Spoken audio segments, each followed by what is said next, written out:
नमस्कार, आप देख रहे हैं 4PM। मैं हूं आपके साथ सिमरन।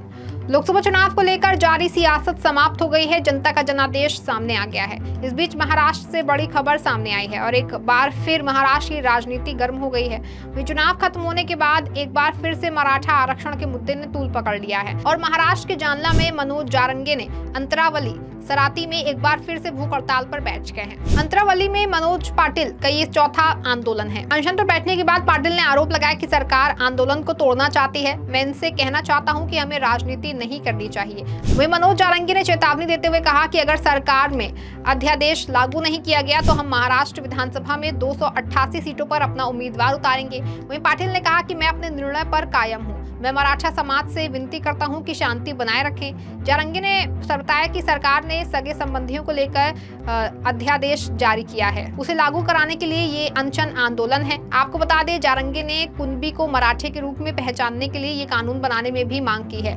जारंगी ने महाराष्ट्र के जालना में आंदोलन शुरू किया। हालांकि जिला प्रशासन और पुलिस अधिकारियों ने इसकी अनुमति देने से इनकार कर दिया है।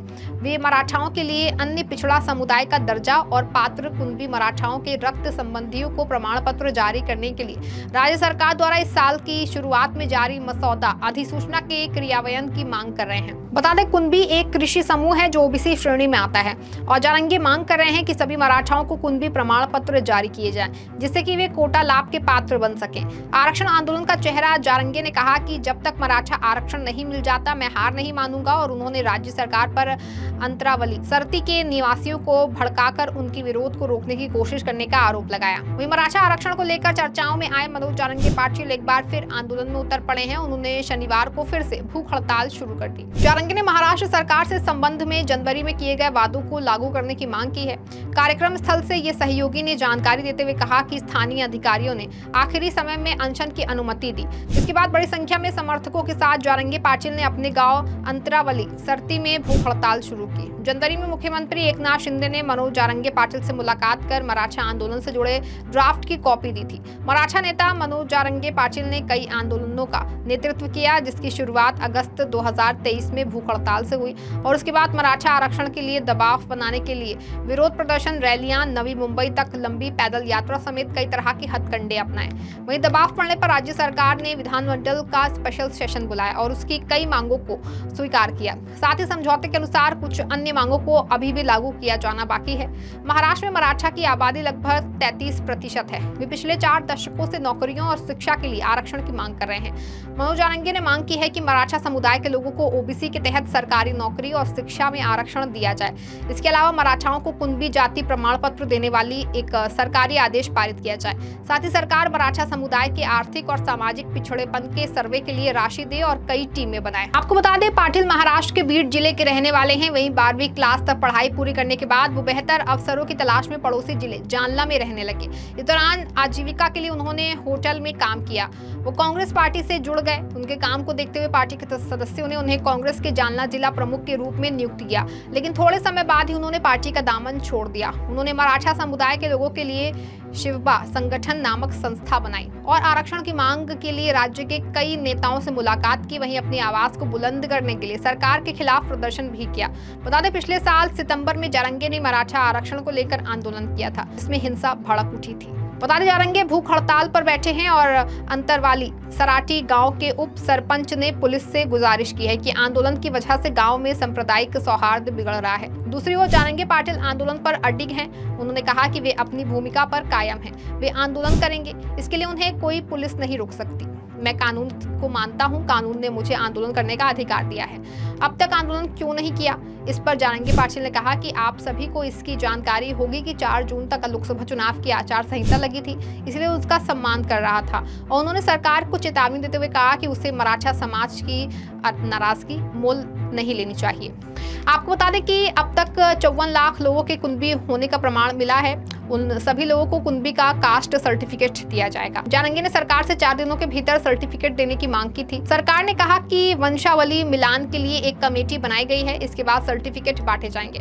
मराठा प्रदर्शनकारियों को उन 37 लाख वोटों की जानकारी दी जाएगी। उन्हें प्रमाण पत्र दिए जा चुके हैं। राज्य सरकार ने कहा कि जारंगी को कुछ दिनों में ये डेटा दिया जाएगा। शिंदे कमेटी का कार्यकाल 2 महीने बढ़ाया गया है। आपको बता दें, प्रदर्शनकारी से 1 साल बढ़ाने की मांग कर रहे थे और प्रदर्शनकारी चाहते थे कि इस कमेटी को मराठाओं के कुंडली रिकॉर्ड की खोज जारी रखनी चाहिए। सरकार ने कमेटी का कार्यकाल फेज वाइज बढ़ाने का आश्वासन दिया है। बता दें, आंदोलनकारियों की मांग के मुताबिक जिन लोगों का रजिस्ट्रेशन हुआ है उनके करीब रिश्तेदारों को भी कुंडली सर्टिफिकेट दिया जाएगा। सरकार इस संबंध में आदेश जारी करने के लिए तैयार हो गई है। महाराष्ट्र के विभिन्न जगहों पर मराठा आंदोलन के दौरान आंदोलनकारियों पर दर्ज मुकदमे वापस लिए जाएंगे।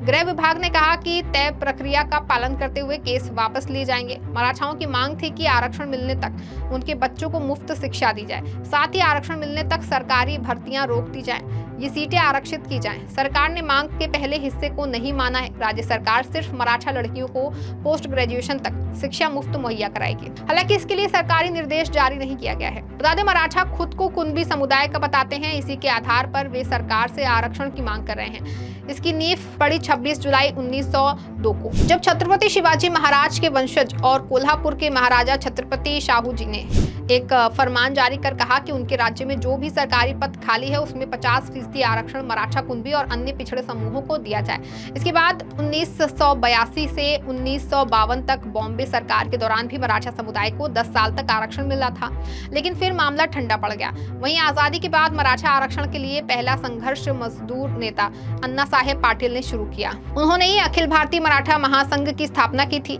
22 मार्च 1982 को अन्ना साहेब पाटिल ने मुंबई में मराठा आरक्षण समेत अन्य 11 मांगों के साथ पहला मार्च निकाला था। उस समय महाराष्ट्र में कांग्रेस सत्ता में आई थी और बाबा साहेब भोसले महाराष्ट्र के मुख्यमंत्री थे। विपक्षी दल के नेता शरद पवार थे। शरद पवार तब कांग्रेस पार्टी का प्रतिनिधित्व कर रहे थे और मुख्यमंत्री ने आश्वासन तो दिया, लेकिन कोई ठोस कदम नहीं उठाया।